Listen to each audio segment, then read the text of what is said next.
Thank you. Basically I'll run through some of the reasons why we regulate particular movement, and then I'll go into that PEZ, PRZ and the confusion around that. So I've got a bit of an infographic which will hopefully make that a bit clearer for you. And then at the end we'll do a few scenarios, so Tyson and I will stand up and hopefully do a few interesting scenarios, a few easy ones and a few that might be a bit more difficult. So basically, as Tim was saying, we're going to be having the geographic indicator as being the key thing for the PEZ. So we went through the MPVA and they advised us that that was sort of the best line to draw. And the good thing is there's only a few entrances and exits from the Mornington Peninsula. So it gives us the ability to put some signs at those key entry points into the PEZ. Because one of the key things is we need signs. So when you drive into the Mornington Peninsula, you'll see those signs that you might have seen going into the PEZs that say basically don't bring vine material past here without a permit, those sorts of things. So it'll also require a commitment from the local producers. So, we've got staff that do the enforcement work, but as much as that, we also really need the growers to be online with doing that sort of surveillance for us as well. So if you see anything that's not, that doesn't seem right, or you're just a bit querying on, can I do this, can I not do that? They're the key things. Basically, you come to us, come to MPVA and say, I'm looking to do this, how do I do it, what do I need to do?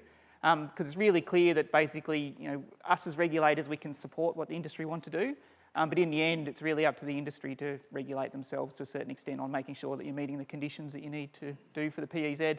So we'll be aligning the entry conditions to PEZ requirements. So if you ever wanted to send stuff into Adelaide, Geelong, those sorts of things, basically that's what this area will be. So it'll be a lot more restrictions moving into the area, but it also should open up some trade for you if you want to go to PEZs and send your grapes there.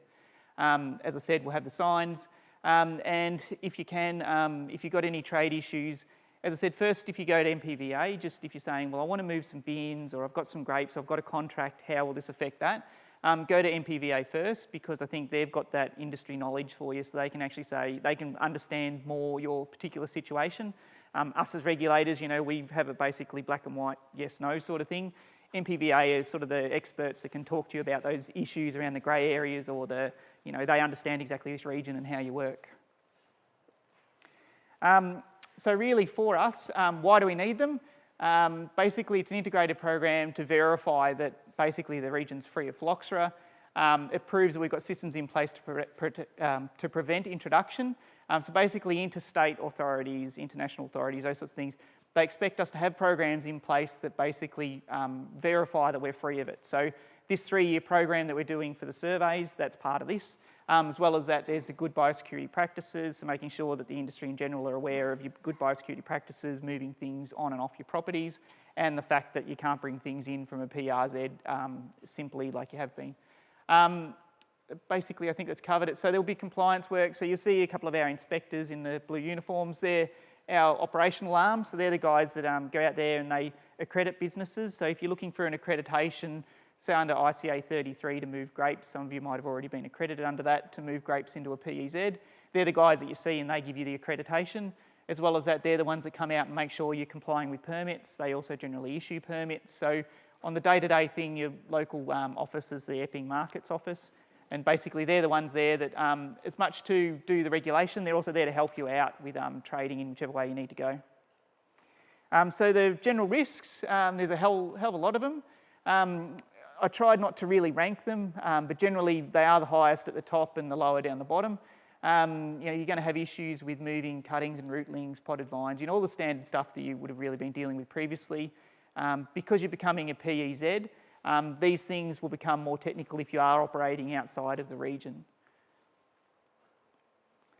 So basically, I think this hopefully articulates clearly to you the requirements. So during the 3-year survey program, basically within the Mornington Peninsula, you can continue operating as you have been previously. So there'll be if you just operate between your vineyard and a winery that's in the Mornington Peninsula, you will see no change. You'll basically continue doing what you need to do, and nothing will affect you. Basically, the only thing that will happen is you'll have more confidence that you don't have anyone bringing stuff into the Mornington Peninsula that could pose a risk to you. On top of that, though, you've still got your standard good biosecurity practices. If you've got contractors working in the Mornington Peninsula, just make sure that they are cleaning their stuff before they come on. They're sort of some of the key things to do. If you've got machine harvesters coming in, make sure that they are heat treated and clean before they come on. They're just the good things that you can do just to reduce the risk, just in case we've missed a detection in the first year. You're not bringing Phylloxera onto your property. Use 3 years of surveys to give us confidence that we are free. So there's no guarantees at the moment that there isn't a detection sitting out there waiting to be detected in the next 2 years. It's unlikely, but it could happen. So at any time, you are at risk of bringing Phylloxera onto your property, although that should be drastically reduced once we finish our survey program. Once we're finished, it goes PEZ, so you'll get that added benefit of being able to send into other PEZs without having to apply for permits and those sorts of things. So it makes it a lot easier if you do want to sell your grapes into Geelong, into South Australia. You don't need to apply for permits, you'll be able to just move your fruit into that area. So it makes it a lot easier, and that's sort of what we're going for. The key benefits will be that you'll just have a heightened biosecurity in the region, and it'll reduce the risks of Phylloxera being introduced into the Mornington Peninsula region. So I'll go through the risks, basically, of each of the different things, the reasons why we've considered it a risk, and the mitigations for bringing it into the Mornington Peninsula, basically starting from around the start of August. We're looking to implement the entry conditions. We'll communicate that with you, but that's sort of the date we're looking at the moment. So from that date, basically this area will become a PEZ. It's an interim PEZ, so everything coming in will be PEZ, but still considered PRZ to go out. Although because your properties have been surveyed through the survey program, you can apply for a permit to send into a PEZ. So you've had your property surveyed, it gives you the ability to access PEZs now under a permit. So you do get some benefit out of the work we've done. So I think wine grapes is pretty self-explanatory. You've got a lot of muck that goes into the bins when you're picking them. Any of that can have Phylloxera on them. They don't just concern themselves with the roots of the vines, they also crawl up into the canopy of the vine. So anything you're putting in there, cane material, leaves, those sorts of things, pose a risk of transferring Phylloxera with the grapes. The issue there is basically when you move your grapes, the bin becomes contaminated. When you send it to the winery, if they're spilling it and they're dealing with it, especially if the winery is close to another vineyard, any of those grapes come out, you could be spreading Phylloxera into that other vineyard. Mustard unfiltered juice, similar sort of thing. Basically, when you put Phylloxera through the process, they're not all killed, and they are asexual. You only need one to continue the life cycle. So basically the risk is if you do have a spillage on your farm, or you've got drains that run out into a vineyard or something like that, you could be bringing Phylloxera onto your property. We do have an accreditation, ICA 22, that allows you to move that sort of stuff. So if you are looking to do mustard and juice movement, you can do this. So if you're looking to source some unfiltered juice or something from a PRZ area and bring it in here for processing, you can do that. On top of that, you can also get them to crush it and do your pre-fermentation outside the area, and then bring the post-fermentation stuff in here. Marc, basically similar sort of thing. Your fresh marc basically coming out at the end of the presses can have it in it, and if you're using that for mulch or anything in other vineyards, that can pose a risk. Most of these you can apply for permits, although some of them are pretty draconian. So basically if you are looking to do these things, the first point would be talk to MPVA, and then if they say, yeah, well, you do have a bit of an issue there, you'd need to talk to us, then you can come to us, and then we can work out whether a permit would be suitable for what you're trying to do, or whether it would just be outright prohibited. So, as I said, with that risk thing that we had before, the higher risk stuff we generally just say prohibited, and then we start looking at some sort of conditions for mitigations, if possible, if you're looking to do other things. So cuttings and rootlings, basically they're our highest risk. They're living vine material, so any Phylloxera that was there when they were harvested would easily be introduced. You're basically just providing them free transport onto your property. Germplasm, so basically it's the leaf and stem material. So even if you're taking your little cuttings and sending them on, there's a risk that the eggs and the crawlers, which are really small, could actually be burrowed into that stuff. So basically if you are looking to do it, we've got some conditions and things if you did want to do that. Diagnostic samples. Now, usually diagnostic samples are special because you can do other things with them. You can heat treat them like soil, you can do your autoclaving with. If you're sending berries, you can freeze them. So those sorts of things give us mitigations for Phylloxera. So they don't survive freezing and they don't survive heating to high temperatures. So if you can do either of those with your diagnostic samples, basically you've got rid of the risk. But if you're looking just to send fresh leaf samples and those sorts of things, basically there are other conditions we need to worry about making sure the material that you're sending is secure and going to a lab that we know about to make sure that they're not basically taking a piece of the leaf and then throwing the rest outside. Agricultural equipment and packages. So this is basically looking at your bins, your trailers, your harvesters, those sorts of things. It's high likelihood that anything you're using in a vineyard could be contaminated with Phylloxera. As I said, they're sitting all over the canopy. They get pretty crazy in the vineyard, especially when you're looking to do your later season stuff. So basically, any of that sort of stuff there, you need to do heat treatment with. That's basically the answer for any of that sort of tractors, trailers. The bins, you can either do a hot water dip or you can do a heat room treatment for those. Tractors, I guess you don't really want to put them in hot water, so basically heat treatment will be best for those. For people, now this one here, it's not regulated. So basically, there's a certain point where our regulation needs to stop, and then it comes on to industry to take the responsibility for making sure that they're implementing best practice. So for the vineyard maintenance and staff, you've got your contractors, anyone who's coming onto your property, basically you just need to implement best practice. So some things there are, do you know where the people have been before they come onto your property? I know we've got issues with agronomists, your wine representatives, those sorts of things that basically come on and off the property. I think the wineries sometimes think that your property is their property and they'll just come on and off. Try and have some control on that. Make sure that they're coming to the front office first. Try and sort of, if they do need to get around your property, make sure they're using your vehicles, those sorts of things. It just reduces the risk of, if they've got multiple wineries around the place, you don't know how good someone else's biosecurity is. You know how good your own biosecurity is. So it's just one of those things, basically. That's the sort of thing that we continue to do. There is a lot of information on the VVBC website and the MPVA website that talk about the protocols for managing this sort of stuff coming onto your property. But with all the other things that are regulated risks, this is one of those key risks that basically you can manage as being a property manager. And then the last one here is soil. So basically soil, it could have vine roots in it. Just one of those risky things. If you're harvesting it outside of a vineyard and those sorts of things, we just need to work out exactly where the soil's coming from.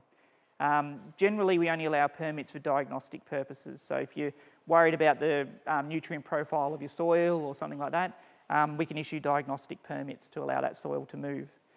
It's generally, I don't think you're running a quarry on your property or anything, so it's not that sort of issue. When you are looking to apply for a permit, so this is on the MPVA website, it's also, I think, on our website. Also, the operations guys, when you contact the Epping Market or us, can give you a copy of this permit application. So basically, it just runs through what you're looking to do, and then we can then, based on that, issue a permit to you saying what you can and can't do, basically. So there will be conditions stipulated in a permit that says you can do this, you can't do that. And just remember that basically we're not going to say yes to everything. So there might be something you want to do and we'll just say, no, sorry, that's too high a risk and you can't do it. But by all means, if you've got a contract in place, if you've got some worries, first thing you do, just give us a call and just say, can I do this, can I not do that? And then we can come back to you on what you can do. Now we do talk a bit about certification, which can be a bit confusing for someone who hasn't really dealt with certification before. Being a long time PRZ, if you've been operating outside the region and bringing stuff in, you haven't really had to worry about certification. You might have seen plant health declarations coming through with heat-treated bins and those sorts of things, so that's something you might have seen. Basically, there's two different categories of certification. There's a government issued that our inspectors do. So our inspectors will issue the permits and they issue plant health certificates. To have a plant health certificate issued, generally you need to call up an inspector to come and have a look at your property. They'll confirm that you've done whatever you needed to do, and then they'll issue a certificate to say that you've complied with the requirement. So, for example, if you're looking to move machinery into state or into a PEZ, those sorts of things, generally you'll need an inspector to come in and confirm that you've done what you need to do. Otherwise, we allow grower-issued certification as well. So if you obtain accreditation, for example, ICA 22 for the movement of must and juice, you can get ICA 22. That incorporates audits, so the inspectors actually come out and confirm that you've got all the processes in place required under that accreditation. They'll then go through with you how to manage your records, how to issue a plant health assurance certificate, and then basically you're off and running and you can issue certificates for your own material. So the benefits with that is basically you can do that 24/7. So if you've got a load going out at 2 in the morning, you can issue the certificate, off it goes, you don't need us there. So we just do it's usually a 12 monthly audit, just to make sure that you're basically doing what you need to do. So really, we only really recommend those sorts of things for the businesses that are doing a lot of it, because it can be expensive if you're operating only once or something like that in a season. The other thing is plant health declarations. Generally, they're issued under permits. So a permit will say, if you want to move some material from X to Y, one of the things you need to do is issue a plant health declaration, which just gives the receiver the confidence that basically you've got the permission to move the material. So, if they're seeing you coming out of a PRZ into a PEZ, they might say, well, hang on, how do I know that you can actually do this? Do I need to be worried? Do I need to call MPVA or the department and say, I think that you shouldn't be doing this? It sort of gives them that sort of benefit of saying, well, you've been endorsed to do that work. Now coming back down, just your responsibilities. So you need to know your movement conditions for your activities. So if you've got any queries, the best thing to do is ask. Don't just think, well, I think I'm all right, just do it. You always ask, it's free to ask, and in the end it gives you that confidence that you are doing the right thing. This is a new movement, you're moving into PEZ, so some of these things you probably haven't had to think about before. So it does really change the way that you might need to operate if you've got long-standing contracts or long-standing operations. You need to abide by the conditions, that goes without saying. And you can send queries to Market Access or you can contact MPVA. So we can basically send you an email back, you say, I'm looking to do this and that. We can send an email back to you saying, yeah, you're fine, or we can say, no, you need a permit, or basically you're prohibited from doing that. So I think that'll make you confident in doing what you need to do.